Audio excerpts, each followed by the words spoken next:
This channel does not promote any violent, harmful, or illegal activities. All content provided by this channel is meant for an educational purpose only.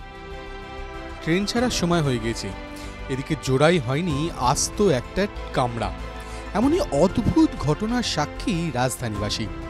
Delhi থেকে শনিবার সকাল 7:20 অমৃতসরের উদ্দেশ্যে যাত্রা করার কথা ছিল শতাব্দী এক্সপ্রেসে। এমনিতে ভারতের ট্রেন ছাড়তে অনেক সময় একটু এত দেরি হয়েই থাকে, কিন্তু নির্ধারিত সময় পেরিয়ে অনেকক্ষণ কেটে গেলেও ট্রেন না ছাড়লে বিব্রত হয়ে পড়েন যাত্রীরা। চিৎকার চেঁচামেচি শুরু হতেই প্রকাশ্যে আসে আসল ব্যাপার। রেল কর্তৃপক্ষকে বিলম্বের কারণ জিজ্ঞেস করাতেই যে কারণ তারা জানান তা শুনে চোখ কপালে উঠেছে যাত্রীদের। জানা যায়, আস্ত একটা কামড়াই ট্রেনের সঙ্গে জুড়তে ভুলে গেছেন রেলকর্মীরা। নির্ধারিত সময়ের প্রায় 2 ঘন্টা পরে ট্রেন ছাড়ে স্টেশন থেকে। ট্রেনের একটি এক্সিকিউটিভ কোচ জুড়তে ভুলে যাওয়াই এই বিপত্তি ঘটে বলে জানা গিয়েছে। এই ঘটনা জানাজানি হতেই সমাজ মাধ্যমে নিজেদের ক্ষোভ উগড়ে দিয়েছেন যাত্রীরা। ভাইরাল একটি ভিডিওতে দেখা গিয়েছে নয়াদিল্লি স্টেশনে যাত্রীরা আরপিএফকে ঘিরে ধরে বিক্ষোভ দেখাচ্ছেন।